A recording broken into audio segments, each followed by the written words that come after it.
آگے جو جتنے انبیاء کے مختصر واقعات ہیں نا، ان میں جو پیغام قرآن دینا چاہ رہا ہے وہ ہے دعا کی فضیلت. وہ کیا ہے؟ دعا کی فضیلت. تبھی قرآن کہتا ہے وَنُوحًا إِذْ نَادَىٰ مِن قَبْلُ، نوح نے بھی ہمیں پکارا. نوح علیہ السلام 950 سال دعوت دے رہے ہیں اور قوم کے ایمان کی کوئی امید نہیں ہے اور دھمکیوں پہ دھمکیاں. تو ناکامی کے نقشوں میں نوح علیہ السلام نے اپنے رب کو پکارا. قرآن کہتا ہے فَاسْتَجَبْنَا لَهُ، ہم نے نوح کی پکار کو قبول کیا. آج بہت سے لوگ کہتے ہیں ہم دعائیں مانگتے ہیں قبول نہیں ہوتی. بھائی قبول ہوتی ہے اس ٹائم پہ جس ٹائم پہ اللہ چاہے. یہ چھوڑ دو کہ قبول ہو رہی ہے کہ نہیں ہو رہی. کتنے لوگ کہتے ہیں فلسطین کے لیے کب سے دعائیں مانگی جا رہی ہیں، حرم میں بھی مانگی جا رہی ہیں دعائیں. ایک تو ہمارے یہاں پروپیگنڈا بہت ہے. بہت سے لوگ کہہ رہے ہیں فلسطین کے لیے حرم میں دعا نہیں مانگی جا رہی، بک گئے ائمہ حرم. میں جب ابھی عمرہ کرنے گیا تو پہلی تراویح میں ہی فلسطین کے لیے دعا مانگی ہے انہوں نے. سوشل میڈیا بہت بڑا عذاب ہے، میں آپ کو بتاؤں.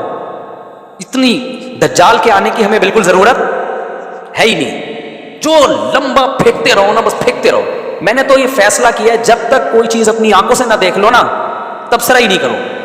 جو اٹھا کے فیس بک پہ جس کا جو ٹھگ نکالنی ہوتی ہے نکال کے.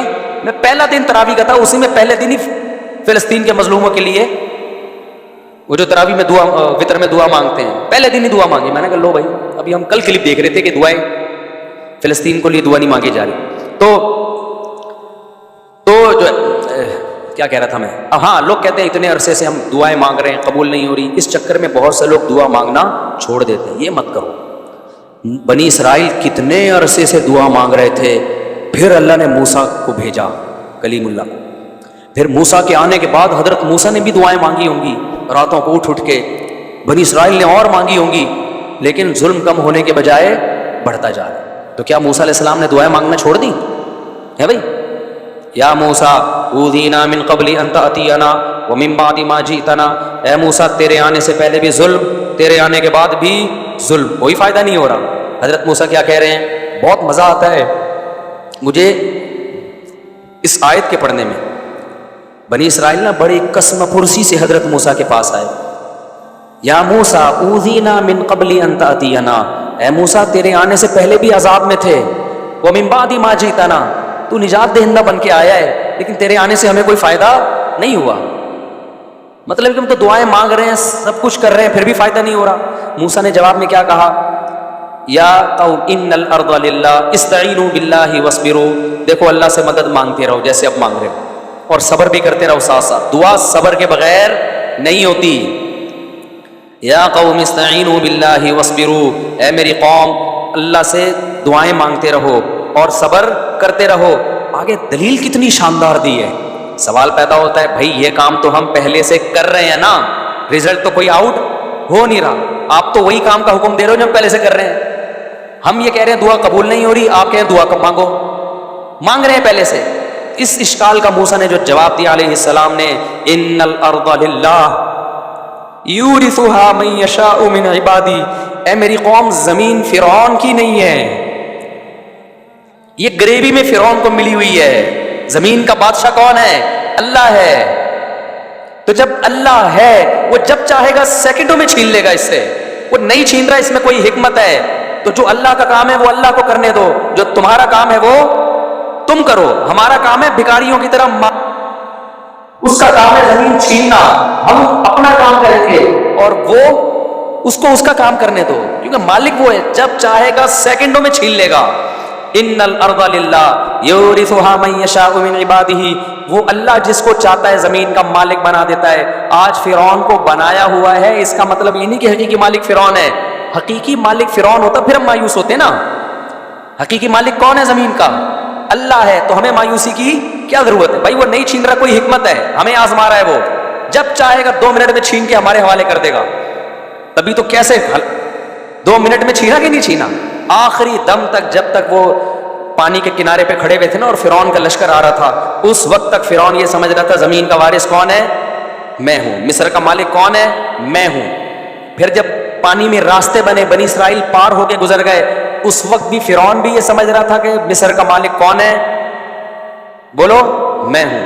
جیسے آج اسرائیل سمجھ رہا ہے کہ فلسطین کا مالک کون ہے؟ اسرائیل ہے. فرعون تو اس سے بڑے پاورفل تھا. وہ بھی آخری اینڈ تک یہی سمجھتا رہا کہ زمین کا مالک کون ہے؟ میں ہوں.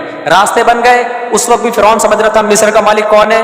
میں ہوں. بنی اسرائیل بھی یہ سمجھ رہے تھے. حضرت موسیٰ بھی یہ سمجھ رہے تھے کہ فی الحال زمین کا مالک کون ہے؟ فرعون. چند سیکنڈوں کے اندر کام ہوا ہے. جب فرعون نے پانی میں اپنے گھوڑوں کو دوڑانا شروع کیا انہی راستوں میں جو بنی اسرائیل کے لیے بنے تھے، اور جب آخری آدمی جب تک داخل نہیں ہوا نا اس پانی میں، اس وقت تک بھی بنی اسرائیل یہ سمجھ رہے تھے کہ مصر کا مالک کون ہے؟ فرعون. ان کو کیا خبر تھی کہ یہ ڈوبے گا یہاں پہ؟ اللہ نے موسیٰ کو صرف یہ بتایا تھا کہ سمندر پہ لاٹھی مارو راستے بنا دوں گا. اب تک یہ وحی نہیں آئی تھی کہ اس کو تباہ بھی کروں گا، جو ظاہر اس آیت سے جو پتہ چل رہا ہے. تو اس وقت تک سب یہ سمجھ رہے تھے. عین وقت پہ جب آخری شخص پانی کے اندر داخل ہوا ہے نا، اور اس امید پر کہ اب ہم وہاں سے نکل جائیں گے، اس وقت اللہ نے سمندر کے دو پارٹوں کو ملا کے بتا دیا ان الارض للہ، زمین کا مالک کون ہے؟ اللہ ہے. یورثها من یشاء من عبادہ، جس کو چاہتا ہے اپنے بندوں میں مالک بنا دیتا ہے. تو آج اسرائیل کا جو فلسطین پہ ظلم ہو رہا ہے، ان فلسطینیوں کے لیے دعا بھی کرو، مدد بھی کرو، جو کر سکتے ہو کرو، لیکن مایوس ہونے کی ضرورت نہیں ہے. دعائیں مت چھوڑو. کب سے دعائیں مانگ رہے ہیں، قبول نہیں ہو رہی. بھائی ہمارے لیے آزمائش ہے، اسلامی ملکوں کے لیے آزمائش ہے. ان کو تھوڑی چھوڑے گا اللہ، جو ہمارے حکمران جو کچھ کر رہے ہیں. ان کو بھی تو آزمائش میں ڈالا ہے نا اللہ نے. یہ کیا کر رہے ہیں؟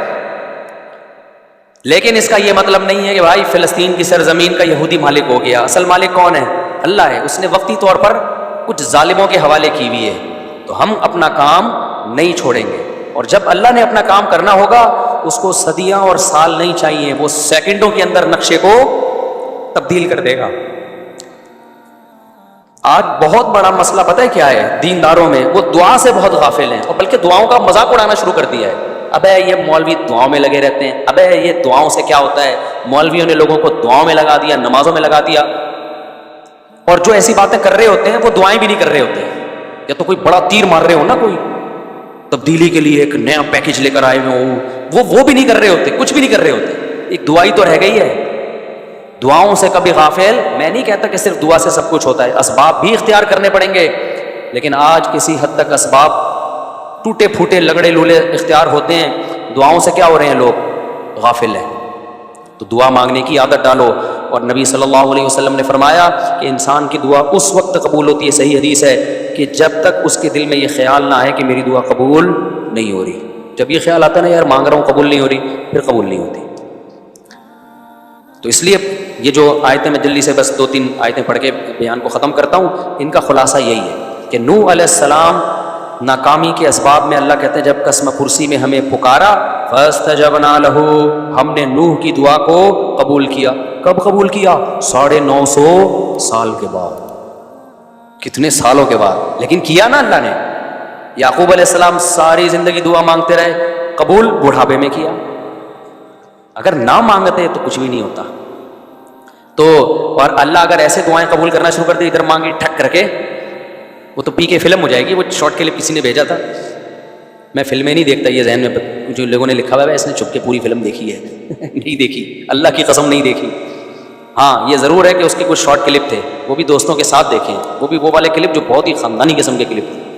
تو اگر ایسے قبول ہوتی نا، سموسہ مانگ رہا ہے ٹھک کر کے سموسہ رکھ کے چلا گیا، تبھی تو اس نے کہا کہ اگلا ورژن چاہیے. بیٹر وا ختم ہو گیا، کیا کہہ رہا تھا وہ بیٹر وا.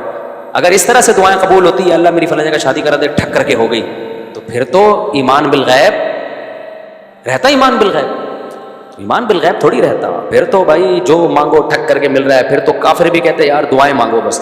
تو اللہ نے غیب میں رکھا ہے، تبھی دعائیں وہ لوگ مانگتے ہیں جن کا ایمان بالغیب ہوتا ہے. وہ بہت جاندار دعائیں مانگتے ہیں. جن کا ایمان بالغیب نہیں ہے، ان کا ہر عبادت میں دل لگتا ہے، دعا میں ان کا دل نہیں لگتا. ان کو لگتا ہے یار یہ ایسے ہی بچ جائے، وہ نماز پڑھ لے گا، قرآن پڑھ لے گا، دعا نہیں مانگے گا. تو اللہ تعالیٰ فرماتے ہیں فاستجبنا لہ، ہم نے ان کی دعا کو قبول کیا. وَنَصَرْنَاهُ مِنَ الْقَوْمِ الَّذِينَ كَذَّبُوا بِآيَاتِنَا، اور جو لوگ ہماری آیات کا انکار کرتے تھے، ہم نے نوح کی ان پر مدد کی. نوح علیہ السلام کمزور تھے، ہم نے ان کی مدد کی.